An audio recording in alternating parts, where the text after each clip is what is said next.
Disappointing Uh, draw against Sporting CP, but now we look ahead to that Fulham game going away to Fulham. A 2-1 win in the reverse leg earlier in the season, which now looks like a fantastic win given how good Fulham's season has been so far. So going away to Craven Cottage is probably going to be a lot more challenging than we thought initially.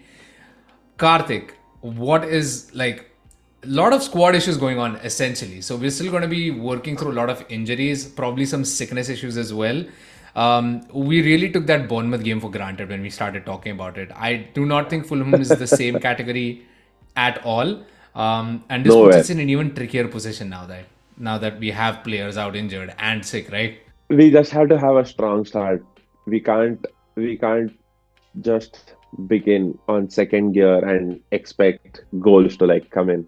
It's not going to happen that way. And it's Fulham at home for them. So I would assume they also want to attack and maybe show their spectators a brilliant game and maybe try on go on the offensive against Arsenal, especially copying something of the Bournemouth playbook, which most teams will now try. I'm certain about it. Fulham don't really have that good of a defense that can totally sit back.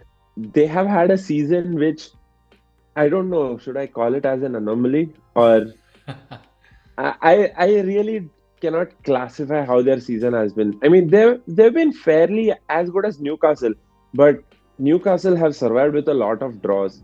Fulham don't have as many draws, but they Yeah, have still got there. I think the thing with Fulham is like their underlying stats are very like they have basically overachieved. They have conceded fewer goals and they have scored more goals than statistically they should have, which has really got them to the point where they have. So you can possibly say that there is an element of luck in there, but at the same time, like luck can only take you through like that many matches. You can't go through like 26 games in a season, like two-thirds of a season Precisely. just on luck. So there is definitely a lot of player element there as well, where Marco Silva has really been able to instill some sort of confidence in these players, and he's really been able to rally them. It's not a bad squad either. I was a big critic of Andreas Pereira when he joined. He's had a decent season. Willian, why wouldn't you playing this well at Arsenal? Um, so they have quality in the team, but you're right. Like they're definitely not the kind of squad you would expect to be where they are right now. But at the same time, because they are where they are, they almost don't care about the remaining fixtures anymore. They're just playing all their games out to the max, really trying to make the most of every game in. And like you said, really trying to put up a spectacle for their audience, for their fans, which again, playing them away at Craven Cottage will make it that much more difficult for us because that is what Fulham will come out to do. Do you think what's your anticipation in terms of like our squad? What's that going to look like? Because I'm really worried about, again, Nelson, Emil Smith Rowe still kind of recovering, still being rotated amongst themselves. My biggest worry is Martinelli and Saka just not getting any break. We still don't know whether Trossard is going to be back. Still don't know whether Nketiah is going to be back. Odegaard called out sick. Tierney out sick. But again, I assume Zinchenko starts anyway. What, where are we? Looking at this, I can just say touch wood, fingers crossed, whatever, and hope that we have a decent enough squad to play the game with. I'm not really worried as much about the lineup. I am just worried about containing Mitrovic first because he somehow finds some ways to score and he has been on a bull run, but then he's not. I But think then he's he kind of gets on pretty a much bull run lulled again. out right now. Yeah, now he's lulled out.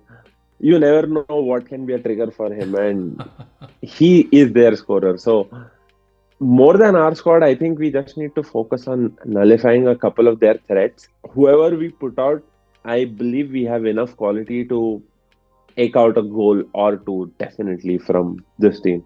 So I'm not really frustrated.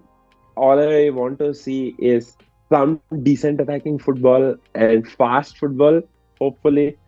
And if we are two goals up, or fingers crossed again, there are no easy games in the No Premier easy League. games, man. Yes, if we are two goals up early on, and if we contain the game through 65, 70 minutes, then I would want to see Saka, Martinelli rotated out for someone younger. And speaking of rotation, like do you anticipate Jesus being on the bench for this one? Because there were ideas suggesting that he might travel with the squad to Lisbon. He did not in the end. Arteta has been really guarded about where Jesus is, but he has practiced with the first team. Apparently, he looked really good, really lively. A, do you think he gets on the bench? And B, do you want him to even get on the bench right now? Okay, I'll actually get him on the bench. Just psychological, purely psychological. When your opponents also notice that the opponent is trying to bring in someone who has been injured for a while, has been their summer signing, and was fairly good till he got injured. There is an element of threat there, although not there on the pitch yet, but it's still a little bit psychological. And if not anything else, just being named on the bench doesn't really matter. We definitely have more subs to deal with, so just name him. And it's just Fulham, so it's again within London, so not too far away. I think that really would work some wonders. Yeah, I agree. At this, by the same token, though, I'd like to see him on the bench, but not have him play unless Arsenal are absolutely cruising to a win and trying to shut the game out. 10 minutes, maybe 15 minutes tops. But I'd like to see him get some game time before that international break goes in, because that at least kind of it almost starts him into the squad, warms him in before that big break again, and that would be great, and that would be great for us to see as well. Plus, it would be great for our opponents to almost, like you said, like intimidate them. Is like, okay, they have Jesus back, and now he has this whole international break to really get back up to match fitness, having already played a few minutes. So yeah, I'm with you on that Jesus part. I would love to see him on the bench, but again, depends on Arteta. He's been really guarded with his rehab, which again we know Arsene Wenger was always really slow and really cautious about bringing players back, sometimes to the detriment of the starting 11. But we all want Jesus to do well when he comes back in, right? So yeah, let us know what you guys think about this Fulham game. Is Arsenal in some sort of an injury crisis almost at this point, or do they have everything under control going heading towards that international break? As always, please like, share, subscribe, and we will see you guys next time.